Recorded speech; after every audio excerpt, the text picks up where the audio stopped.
Eric Palmer looked out the large window of his office at the stars beyond. The view still took his breath away. 6 months ago, he had been on Earth. Now he stood in a space station that orbited Proxima Centauri, the closest star to Earth's sun. This massive station was home to the Galactic Conclave, where 17 alien species met to discuss matters that affected the galaxy. As Earth's ambassador, Eric represented all of humanity. It was a heavy weight on his shoulders. Humans were the newest members of the Conclave, still on provisional status. Many alien species watched them with doubt or concern. Eric turned from the window when he heard the door slide open. Linda Whitfield walked in with her tablet in hand. As his communications specialist, Linda handled all messages between Earth and the Conclave. "The Alderian representative wants to meet for dinner," she said. "They're still our strongest supporters here." "Good," Eric said with a nod. "The more friends we have, the better." Colonel Samuel Wright joined them next. The tall military man always stood straight, his uniform perfect. As military advisor, Sam helped Eric understand the power balance between species. "Any updates on the Vraxian movements?" Eric asked him. Sam frowned. "Their ships are getting closer to our colony in Ta City. They say it's just routine patrol, but I don't like it." Dr. Kate Summers was the last to arrive. With her background in alien cultures, Kate served as their cultural liaison. She helped Eric avoid mistakes when dealing with the complex customs of other species. "The Vraxians are making moves in the council," Kate said. "They're suggesting that humans are expanding too quickly. 3 other species seem to agree with them." Eric sighed. The Vraxians had been the most hostile toward humans since first contact. They were tall beings with gray skin and 4 arms. Their empire had existed for thousands of years, and they saw humans as upstarts who didn't know their place. "We need to be careful," Eric said to his team. "We can't give them any reason to turn the Conclave against us." The team spent the morning reviewing reports from Earth and preparing for the day's council meeting. The United Nations Space Command sent daily updates about human colonies and ships. Everything had to be reported to the Conclave as part of their membership rules. At midday, Eric and his team entered the Great Council Chamber. The room was circular with 17 sections, 1 for each species. The human section was the smallest, near the entrance. The Vraxian section was one of the largest, directly across from them. High Commander Skir, the Vraxian representative, watched Eric with his 4 yellow eyes. Skir wore the ornate armor of his military rank, with symbols of battles won etched into the metal. The council chair, a floating jellyfish-like being from Betelgeuse, called the meeting to order. Various issues were discussed: trade routes, territory boundaries, and scientific cooperation. Eric spoke when needed, always careful with his words. Near the end of the meeting, Skitter stood to speak. "The Vraxian Empire wishes to formally note concern about human expansion," he said, his translator making his harsh language understandable. "They have established colonies in 7 systems in just 3 years. No species has expanded so rapidly before." Eric kept his face calm, though he felt a flash of anger. Humanity has only claimed systems that were unclaimed by other Conclave members, following all proper procedures. "Perhaps the procedures need to be reconsidered," Skir said. Several representatives nodded in agreement. After the meeting, Eric gathered with his team in a secure room. "They're building a case against us," Sam said, looking for any excuse. "Why?" Linda asked. "We've been careful to follow every rule." Kate tapped her fingers on the table thoughtfully. "In Vraxian culture, rising powers must be challenged before they become threats. They don't see us as equals. They see us as future rivals." Eric looked at each member of his team. "Then we need to be perfect. Give them nothing to use against us. Earth is counting on us to secure our place here." He didn't say what they all knew: that humanity couldn't stand alone against the advanced species of the galaxy. As they left the meeting room, none of them noticed the small drone that followed them, recording every word for High Commander Skitter. 3 days after the tense council meeting, Eric was woken by an urgent alert. It was the middle of the night according to the station's time schedule. He quickly pulled on his uniform and rushed to the emergency communications room. Linda was already there, her face pale as she worked at her station. Colonel Wright and Dr. Summers arrived moments later. "What's happening?" Eric asked.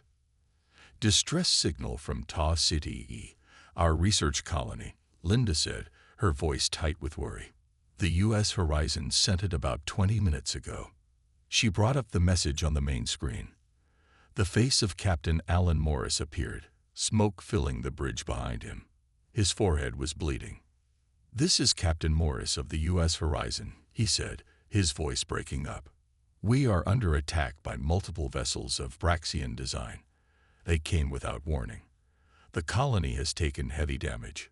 We have civilian casualties. Requesting immediate." The message cut off in static.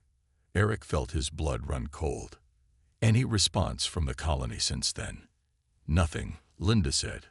"I've tried all channels." Colonel Wright was already pulling up tactical displays. Ta City is 4 light years from Earth. The closest military vessel is the U.S. Dauntless, but they're still 2 days away at maximum speed. "We need to inform the Conclave immediately," Eric said. "This is an unprovoked attack on a civilian research installation."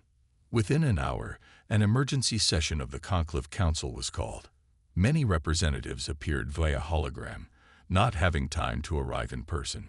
Eric presented the distress call to the assembled aliens. High Commander Scudder watched the message without any change in his expression. When it ended, he spoke calmly. "The Vraxian Empire denies any involvement in this unfortunate incident," he said. "While the ships may appear Vraxian, they are likely pirates using salvaged or stolen technology. We have had problems with such criminals in that sector." Pirates. Eric couldn't keep the disbelief from his voice. The message clearly identified them as Vraxian vessels. In the confusion of an attack, identifications can be mistaken. Scudder replied. "We will of course offer assistance in investigating this matter." Before Eric could respond, his private communicator buzzed. He looked down to see a message from Earth Command. "Eyes only. Security footage recovered from Horizon. Shows clear Vraxian military markings. Stand by for data." Eric took a deep breath. The Vraxians were lying. "The Council will establish a committee to investigate this incident," the battalion chair announced. "We will reconvene in 6 standard months to review findings." 6 months, Eric said in shock. "Our people are under attack now." "The Conclave does not rush to judgment," the chair replied firmly. "This is our process." As the emergency session ended, Eric and his team gathered in their secure room. "They're stalling," Colonel Wright said angrily. 6 months gives the Vraxians plenty of time to cover their tracks. Linda's console beeped. "More reports coming in," she said with horror in her voice. 3 other human outposts have reported similar attacks, all within the last 6 hours.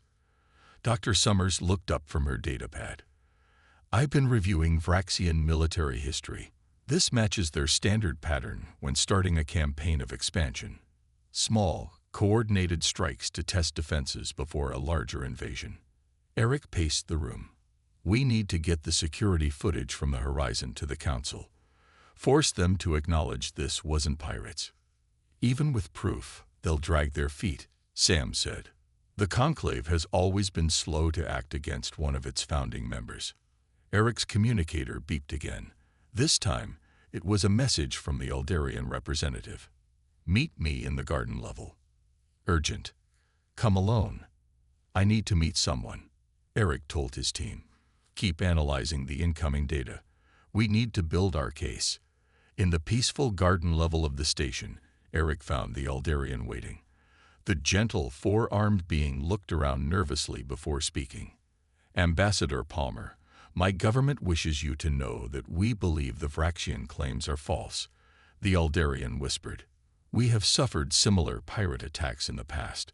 When we presented evidence, the Council did nothing." "Why are you telling me this?" Eric asked.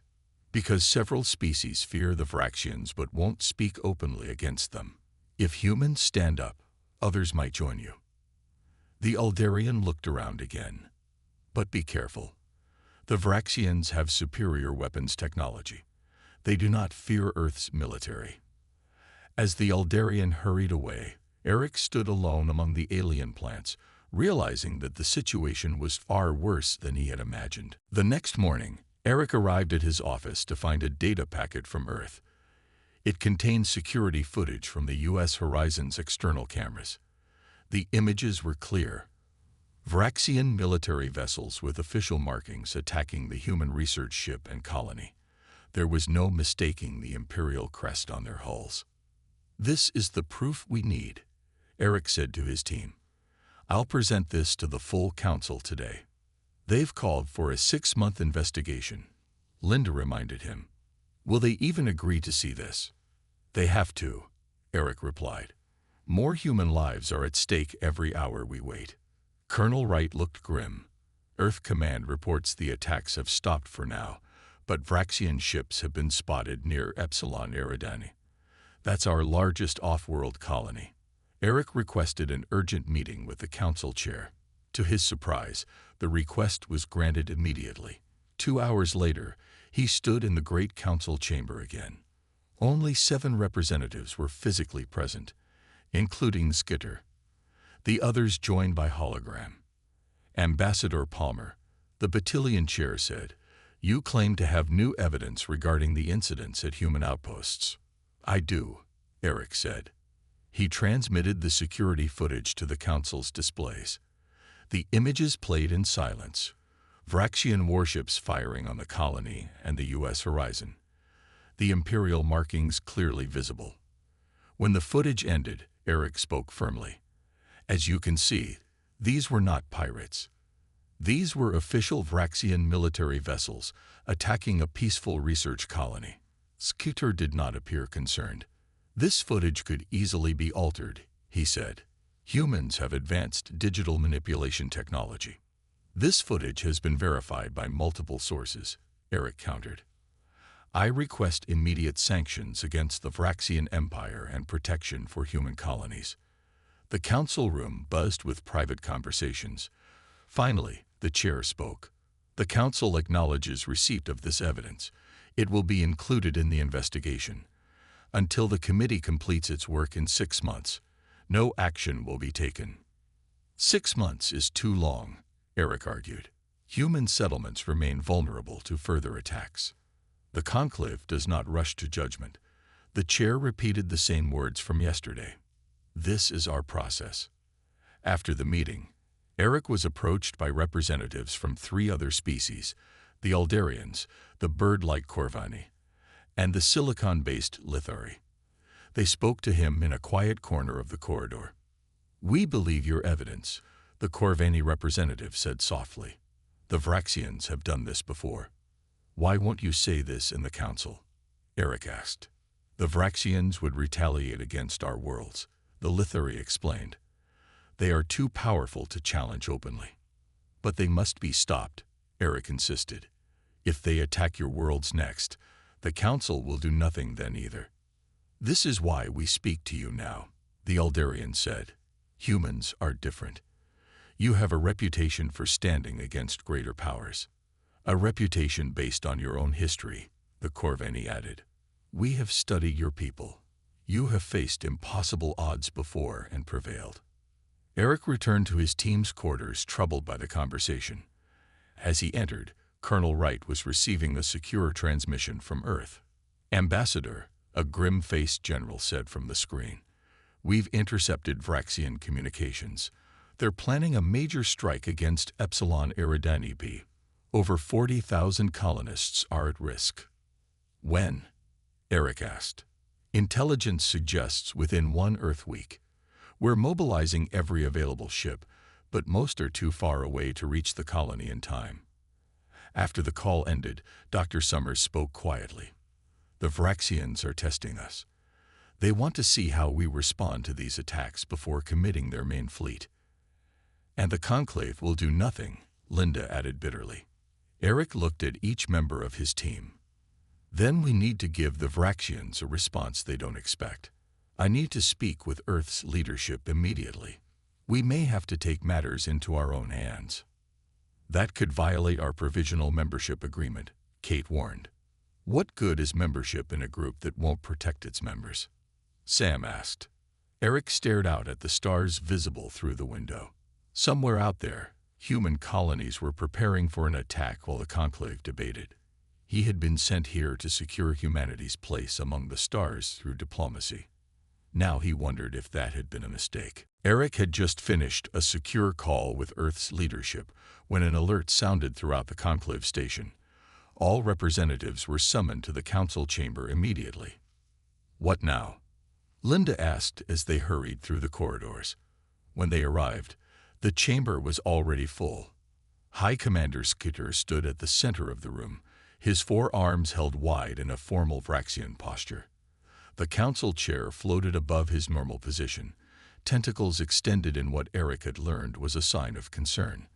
The Vraxian Empire wishes to address the council on a matter of urgent importance, the chair announced. Skitter's yellow eyes scanned the room, stopping briefly on Eric. It has come to our attention that humans have established settlements in 7 star systems that fall within traditional Vraxian territory. Eric stepped forward in shock.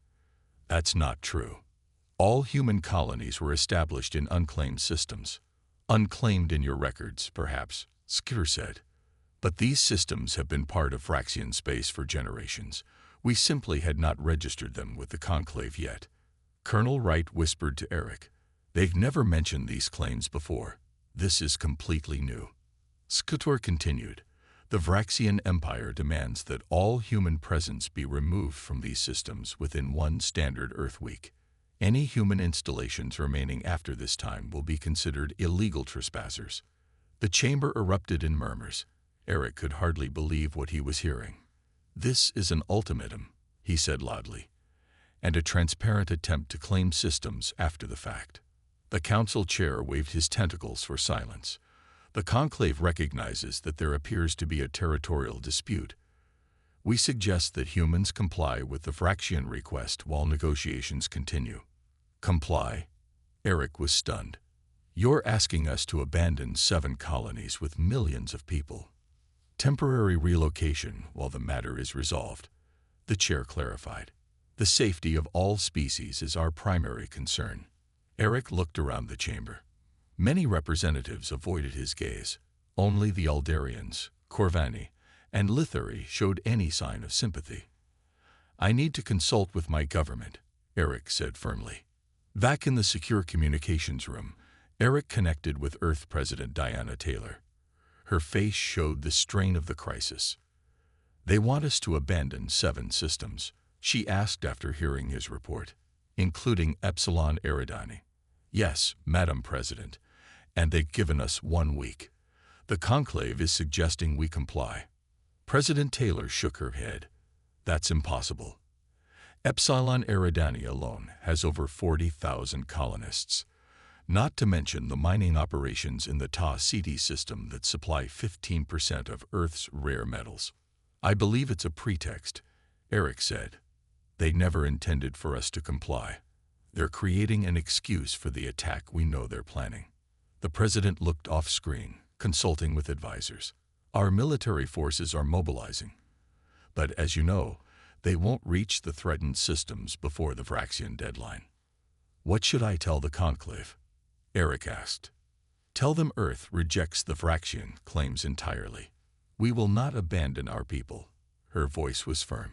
And Ambassador Palmer, you should know we are considering all options to protect our colonies. After the call ended, Eric gathered his team. Earth has rejected the ultimatum, he told them. We're not abandoning our colonies. The Vraxians must have known we would refuse, Dr. Summers said. This is a classic move in their cultural playbook. Make an impossible demand, then use the refusal to justify military action. Linda looked worried. If Earth's ships can't reach the colonies in time, what can we do? Colonel Wright's face was grim. We fight with what we have. The colonies have some defensive capabilities, but not enough to stop a full Vraxian attack. Eric stared at the star map on the wall, the 7 threatened systems highlighted in red. He thought of the millions of human lives at stake. "There must be something we can do from here," he said quietly. "Some way to stop this before it starts." "Diplomatically, we've hit a wall," Kate said. "The Conclave won't act against the Vraxians." "Then perhaps it's time to try something besides diplomacy," Eric replied. His team looked at him in surprise. This was not the cautious ambassador they knew. "What are you thinking?" Sam asked. "I'm thinking that the Vraxians are used to species that back down when threatened," Eric said. "They don't understand humans very well if they expect us to abandon our people." Eric spent the next day reviewing every treaty and agreement in the Conclave archives. He was looking for anything that might help Earth's position. Dr. Summers joined him, her expertise in alien cultures proving valuable. "Look at this," Kate said, pointing to a section of text. "In the founding charter, there's a clause about providing evidence of territorial claims." Eric read the passage carefully. It says all territorial claims must be registered with the Conclave within 1 year of joining. The Vraxians have been members for over 300 years. They can't suddenly claim these systems now. "Exactly," Kate nodded. "But will the Council enforce their own rules?" Before Eric could answer, Linda burst into the room. "I found something," she said urgently. "I've been monitoring communications between Conclave representatives." "That's against protocol," Eric warned, though he was interested. "I know, but listen to this." Linda played a recording. 3 different alien voices spoke in their own languages, with the station's translation system providing subtitles. "The humans must be contained now, before they grow stronger," said a voice Eric recognized as the Zoltan representative. "The Vraxians offer good terms for our support," replied the Meridian delegate. "Access to the resource-rich systems once the humans are removed. The Conclave will not officially sanction this action," added the Draxian. "But 3 of us with the Vraxians will be enough. The humans are isolated." Eric felt cold anger building inside him. "They're planning to divide our territories after the Vraxians attack us. 3 Conclave species secretly allied with the Vraxians," Kate said in shock. "This goes against everything the Conclave stands for." "We need to take this to the Council immediately," Eric decided. 2 hours later, Eric presented the recording to an emergency session of the Council. He watched the faces of the representatives as they listened. The Zoltan, Meridian, and Draxian delegates showed no shame at being caught. When the recording ended, Eric spoke firmly. "This proves a conspiracy against Earth. These representatives have plotted with the Vraxians to seize human territory."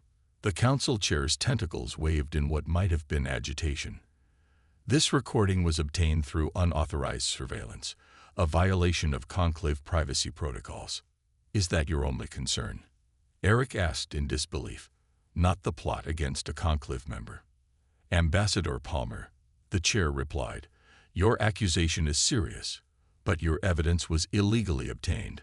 The representatives in question deny any wrongdoing. This is clearly a misunderstanding or perhaps a fabrication." "A fabrication," Eric repeated. "You heard their voices." "Voice simulation is not difficult," Skitter said smoothly. "Humans are known for their skills in deception." Eric looked around the chamber, seeing doubt on many faces. Even some who had seemed sympathetic before now looked uncertain. "I move that we continue with the territorial dispute resolution process," said the Meridian representative, as if nothing had happened, "and that we investigate this breach of privacy by the human delegation." Eric walked back to his quarters in a daze. The Conclave had not only dismissed his evidence but was now investigating his team instead. As he approached his door, he noticed it was slightly open. Drawing the small stunner he carried for protection, he entered cautiously. The room was dark. As Eric reached for the light control, something moved in the shadows. 3 figures lunged at him. Eric fired his stunner, hitting one attacker. The other 2 knocked him to the ground. One held a blade that glinted in the dim light from the corridor. Suddenly, the attacker with the blade jerked backward. Linda stood in the doorway, her own weapon drawn. The remaining attacker fled past her into the corridor. Linda rushed to Eric's side. "Are you hurt?" she asked, helping him up. "I'm okay," Eric said, his heart pounding. "Thanks to you." Linda looked at the stunned attacker on the floor. The alien wore dark clothing with no markings, but its gray skin and 4 arms clearly identified it as Spraxian. "They tried to kill you," Linda said in shock. "In the conclave itself, where we're supposed to be protected by diplomatic immunity. The rules don't matter to them anymore," Eric replied grimly. "We need to inform Earth and increase our security." As station security arrived, Eric had a terrible realization. The Vraxians were no longer just planning an attack on distant colonies. They had brought the war to the heart of the conclave itself. The conclave security force took the Vraxian attacker away, but Eric had little hope for justice. The head of security was a Meridian, one of the species in the secret alliance with the Vraxians. "We need to move to a more secure location," Colonel Wright said as he inspected Eric's quarters. "This place isn't safe anymore." "The Aldarians have offered us space in their section," Linda said. "They have better security." Eric nodded, still shaken by the attack. "Pack only what we need. We move in an hour." As they gathered their essential items, a message came in from Earth. It was marked highest priority. Eric opened it on a secure channel with his team gathered around. President Taylor's face appeared on the screen. She looked like she hadn't slept in days. "Ambassador Palmer, the situation has grown more serious," she said. "Our long-range scanners have detected a large Braxian fleet mobilizing. It's bigger than we estimated. Military analysis suggests they plan to hit not just Epsilon Eridani, but all 7 systems simultaneously." "Can our defenses hold?" Eric asked. "Not against a force this size," the president admitted. "A conventional defense would fail." The team exchanged worried glances. Millions of human lives were at stake. However, President Taylor continued, "There is another option." She paused, seeming to weigh her words carefully. "After our first encounters with alien technology, Earth's scientists began a classified weapons development program called Operation Prometheus." "I've never heard of it," Colonel Wright said, surprised. "Very few have," the president replied. "The program developed a system that can temporarily disable Vraxian shield technology based on what we learned from studying their ships. It's untested in actual combat, but theoretically effective. If it works, it would give our colonies a fighting chance," Eric said, feeling a glimmer of hope. "There's a complication," President Taylor said. "Using this technology would violate several conclave weapons treaties we signed when joining. It could turn other species against us." Eric understood the dilemma. "So we either watch our colonies fall, or risk becoming outcasts in the conclave." "Exactly," the president nodded. "And time is running out. We need to decide within 24 hours to have the system in place before the Vraxian deadline expires." "What would you like me to do?" Eric asked. "You understand the diplomatic landscape better than anyone, Ambassador. You know which species might support us, and which would condemn us." President Taylor's expression was solemn. "The final decision on deploying Operation Prometheus will be yours." After the call ended, Eric's team sat in stunned silence. "She's giving you the authority to decide whether Earth goes to war," Linda said quietly. "With technology that breaks conclave treaties," Kate added, "the diplomatic fallout could be severe." Colonel Wright stood up and paced the room. "Without it, our colonies don't stand a chance against that fleet. Those are our people out there." Eric walked to the window, looking out at the stars. "I need time to think." Later that night, Eric sat alone in the empty Eldarian garden. They had moved to their new quarters in the Eldarian section, but sleep wouldn't come. The weight of the decision pressed down on him. Linda found him there, sitting quietly beside him on a bench. "I thought you might want company," she said. "I keep thinking about all the angles, all the possibilities." Eric said, "If we use this new weapon, we might save our colonies but lose our place in the conclave. If we don't, millions die." Linda was silent for a moment. You know, before I joined the diplomatic service, I lived on one of those colonies. My parents and my brother are still on Epsilon Eridani. Eric looked at her in surprise. She had never mentioned this before. Why did you come here then? Why not stay with them? Because I believed in what we were doing, Linda said simply. I believed the conclave could be a place where humans and aliens could work together in peace. She smiled sadly. I was naive, I guess.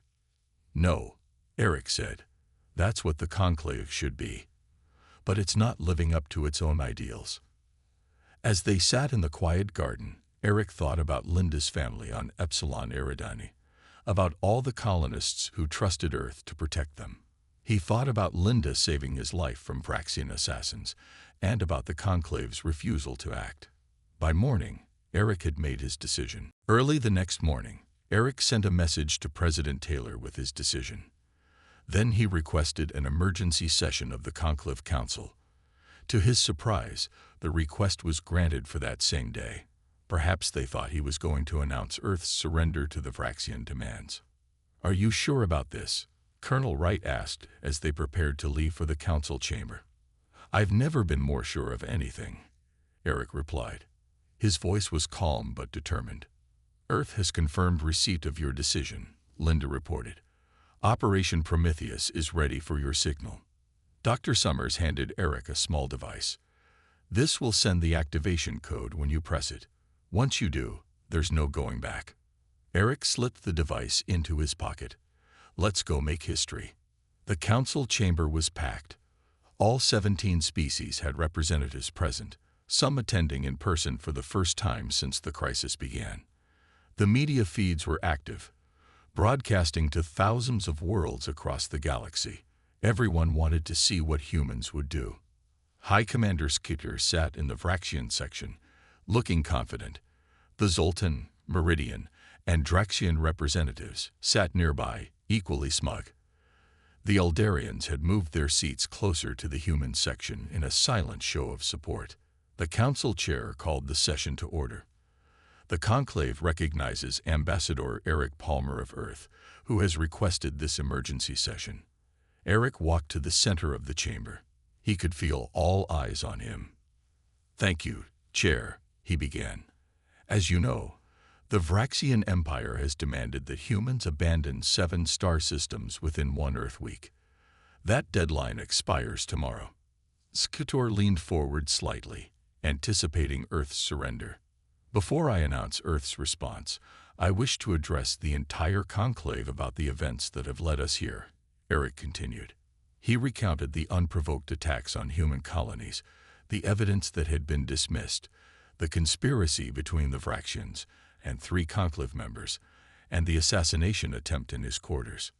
None of these actions indicate a desire for peaceful resolution, Eric said.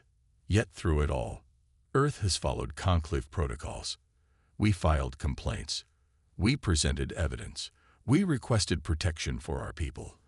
At every turn, we were ignored or dismissed. The chamber was silent.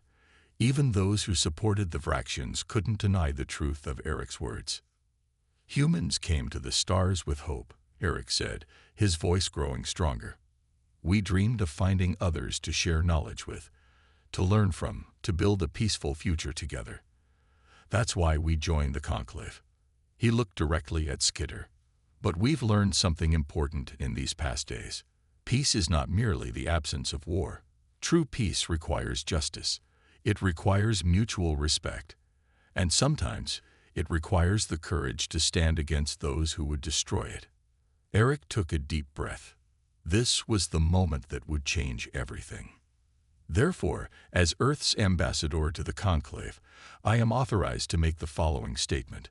The Vraxian ultimatum is rejected completely. Earth will not abandon a single colony or citizen to Vraxian aggression, and to ensure the safety of our people, as of this moment. He paused, looking around the chamber one last time, seeing the mixture of fear, anticipation, and respect on alien faces. We're going to war. The chamber erupted in chaos. Skor shot to his feet, all four arms gesturing angrily. The chair's tentacles whipped around as he tried to restore order. Some representatives were shouting. Others were already rushing to leave. Through it all, Eric stood calmly in the center. He slipped his hand into his pocket and pressed the small device Dr. Summers had given him. Operation Prometheus was now active. Linda approached him with a message pad. "Word from Earth Command," she said, her voice tight with emotion. "The Vraxian fleet has begun its advance toward Epsilon Eridani and the other colonies. They launched earlier than expected." "They were never going to wait for the deadline," Eric replied. "Are our defenses ready?" Linda nodded, a small smile forming on her face.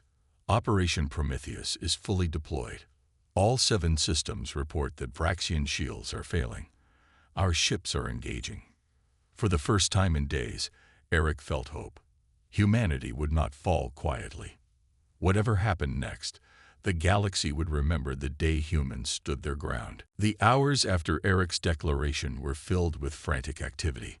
The human delegation was ordered to leave the conclave station immediately. Several species withdrew their representatives, unwilling to be caught in the conflict between humans and Vraxians. As Eric and his team prepared to board their shuttle, the Eldarian representative approached them. "Ambassador Palmer," the 4-armed alien said, "the Eldarian Union wishes to formally offer an alliance with Earth." Eric was surprised. "You understand what that means. The Vraxians will consider you enemies as well." "We have suffered under Vraxian threats for too long," the Eldarian replied. "Your courage has inspired us to stand up at last." "And you are not alone," added the Corvani representative, joining them. "The Corvani realm also stands with Earth." "As do the Lithari," said the silicon-based being, stepping forward. 3 species now, with more considering their options. Eric felt a wave of emotion. "Thank you," he said simply.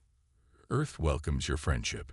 As their shuttle departed the station, Eric received continuous updates from Earth Command. The Vraxian fleet had been caught completely by surprise.